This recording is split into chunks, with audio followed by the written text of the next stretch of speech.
the limit again. A lot of the stuff that I hear in the DMs, that I see in the comments, it's like, that's not... No, a lot of you guys are trying so hard to look good all the time, and that's not real.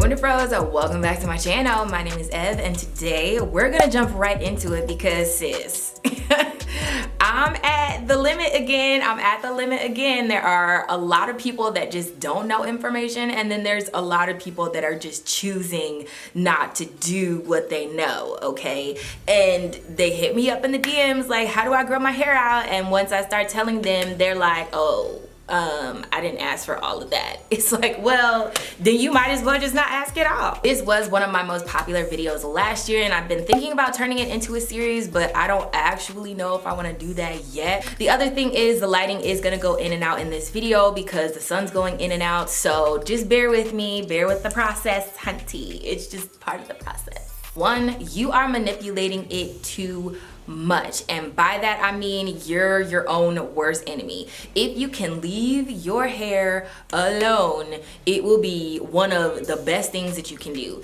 Now, I have not protective styled or done anything like that extensively since I've been natural, but back when I was just growing my hair out, I wanted longer, relaxed hair. I was still getting relaxers, I was still texlaxing and all of that stuff, but when I wanted longer hair, I literally put a beanie on and left it like weeks at a time. I would braid my hair up, 2 little braids, pin it back, put a beanie on, and that was my staple hairstyle. Now, I was in college at the time, so it was not ugly necessarily to walk out the house looking like that. I mean, I still felt like it was ugly, okay, y'all? I was ugly. It wasn't cute. Nothing about the process was cute, but I did it because I knew it was the healthiest thing for my hair. A lot of you guys are trying so hard to look good all the time, and that's not real. That's not realistic, and you're gonna go through an ugly phase. You might go through an awkward growth phase, but leave your hair alone, and that may or may not include protective styling. For me, I did not do a lot of braids, and I've never done a weave, and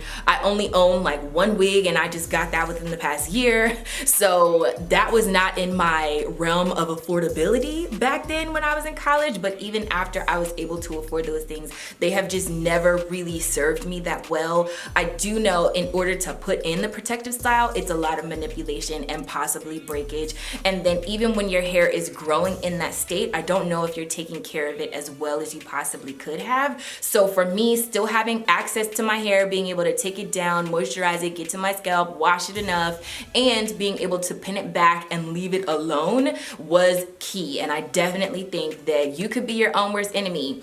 Don't just go for cute, because cute 9 times out of 10 might leave you with no edges. And that's not me trying to throw anybody under the bus. I just recognize that tension in the same area all the time, especially around your hairline, which can be very fragile, will leave detrimental marks that you might not be able to bounce back from. So when I see these super tight braids, these super slick back styles, these super glued down wigs, and these extra tight weaves, and your leave out is still out, girl, what is that protecting? You're just doing way too much. Leave it alone.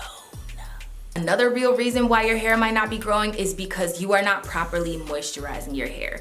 And by moisturizing, I mean, depending on if you're high porosity or low porosity, that could vary. I am not getting into porosity in this video. I'm saying that you're probably not cleaning your hair properly. And I have gone over this in so many videos of mine. You guys know I love a clean scalp. It's like good fertile ground in order for your hair to grow. You have to make sure that your pores, your follicles, your blood circulation, all of that is popping in order to see the hair that comes out of that place actually flourish. And if you're not cleaning your hair and you're not cleaning your scalp, then you're not moisturizing your hair, and you're not moisturizing your scalp. That's not it's not happening. It's not going. If you are not using a clarifier on a regular basis, and regular can vary from person to person, each head of hair is different, but if you're not clarifying your hair, actually cleaning it, and yes, I also mean stripping it, and yes, that means you might need to check your water source in case you have hard minerals in your water, which would mean you have to cater to a different type of shampoo, a chelating one that gets all of the minerals and stuff out of the water in your hair. You really have to research and make sure that you're properly moisturizing your hair by properly cleaning it. If your head of hair is full of lots of products, it's probably not going to take anything else. If you've slicked down so many sealants and barriers on top, nothing is going to get through, nothing is going to penetrate and actually moisturize your hair. So you need to make sure that your hair is clean before you can moisturize, okay? Part of moisturizing your hair definitely means the base, the fundamentals here is cleaning your hair. You have to do that. If you're not doing it, it's not gonna go. A lot of people experience breakage for that reason, because they say, hey, I'm moisturizing, I'm moisturizing, I'm moisturizing. It's like, yeah, but are you cleaning though? Are you cleaning it? Did you get all of the moisture you put on it back off? Probably not. Another real reason that your hair is not growing is because you are not patient.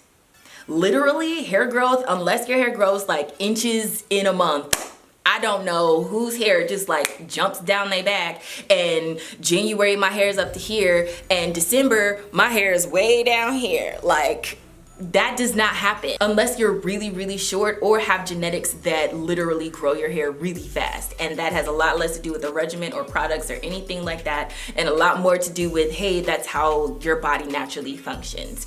If you are not patient, you get bored too easily, you're always manipulating your hair, you're gonna find that, hey, I'm not seeing progress, I'm not seeing growth. You literally have to monitor it, like take pictures, because I've even felt like my hair is not growing, and this time last year it's like, oh yeah, I guess it was that short. You know what I mean? It just isn't gonna be in the forefront of your mind. I don't think you need to obsess over it. I do think you need to document it properly and have an accurate growth rate in your mind so that you're not disappointed or you feel some type of way because somebody else's hair grows faster than yours. It's a very personal thing, and if you're not patient and giving it enough time, you're gonna give up really easily. So this is a mental thing. You definitely need patience on a hair journey. I've been on mine for 4 years.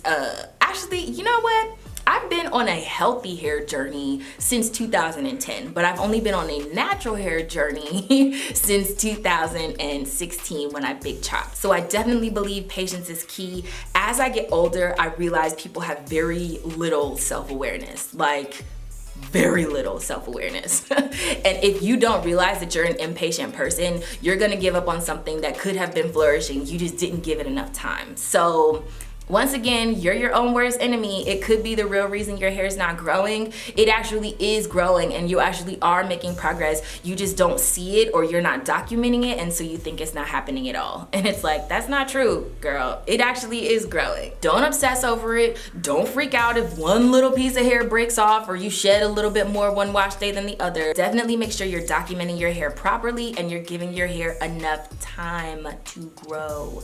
Enough time, okay? It's all gonna be okay. Just give it some time. Just give it some time. Another real reason your hair may not be growing is because you are not willing to change.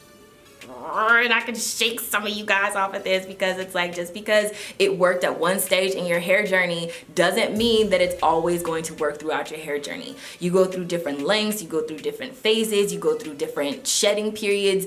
You definitely need to adjust your regimen. And if you think that things that work day 1 are going to continue to work all the way at day 365, you are mistaken.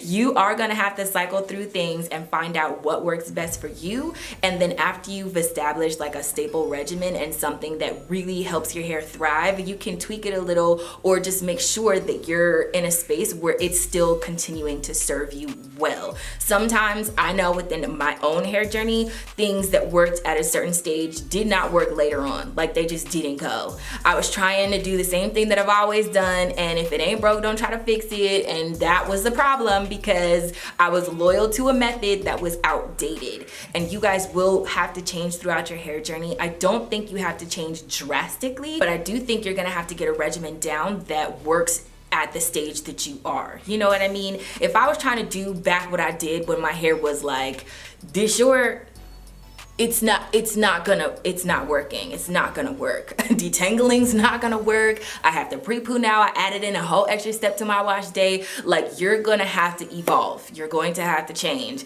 And people doing the same old thing, like they've always done the same old thing, is part of the problem. And that's probably why your hair is not growing, because it doesn't work anymore. So figure out what does. I'm not saying that there's nothing out there that's gonna work for you. I am saying there's probably a better way, and you just need to find it ASAP. And the last real reason that your hair may not be growing is because your internal health is off. Now that could mean so many different things to so many different people. So I'm not even gonna get into all of the things that could happen to your body that would affect your hair growth, because that literally is like a medical science book or like an entire medical science course because everybody's body chemistry is different. Everybody's metabolism is different. If you just had a baby, if your hormones are fluctuating all over the place, like hair growth is connected to so many internal systems, and those things going well, if you're anemic, if your iron is low, if your potassium is low, if you're on any kind of medication, if you move to a different area, if the actual climate where you are on a regular basis has changed,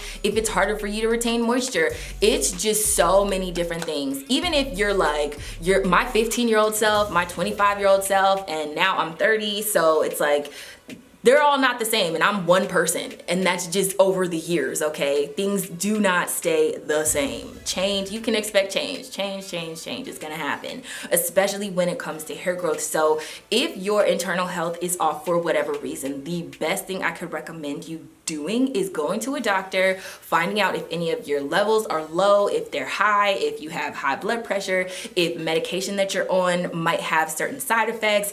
It all affects your hair growth. It all connects, okay? Hair growth is not an isolated thing from the rest of your body health. It's connected. And once you realize that your diet and your internal health is going to promote the best healthy hair growth, that's when you're gonna start to realize, hey, maybe my diet should change. Maybe I should drink more water. Maybe I should do things to change my metabolism, and on the inside, do the inside stuff so then the outside things can look pretty. I think people automatically go for like, it's an outside thing, like use this shampoo, use this conditioner. It's like, or you could get your iron levels to normal and that might help too. You know what I mean? Like, it's not just an external thing. Yes, I do think you need a regimen that will keep your hair on 10. I think you need a method that works for you with detangling and anything else, but I also think that your internal health is what matters the most. So stop neglecting it, stop ignoring it, stop acting like it's not connected. It is. When you're loyal to the internal health of your personal body, that's when I think you're going to see the most hair growth. So hopefully this video wasn't too hard of a pill to swallow for you. You guys know I'm very straightforward and honest, and I'm gonna just tell you like it is, because a lot of the stuff that I hear in the DMs, that I see in the comments, it's like, that's not, no, just no. Anyway, I know there are some people out there that really don't know. I'm not trying to attack your ignorance, but I am trying to educate people, because a lot of people, I feel like they do know and they just don't do better on purpose. So hopefully this will get your whole life together, your whole healthy natural hair life together. The point of these videos is to help you guys look within and find out what's going to help you grow your hair on the outside. I know a lot of people are doing things on the outside and it's like, it's not gonna go. Anyway, hopefully you guys enjoyed this video. If you did, don't forget to give it a thumbs up. Remember to let your spirit, soul, and hair stay lifted like an Afro puff, and subscribe down below to my world so you don't miss any more videos from me. And if you do, then I will see you in the next one. Bye guys.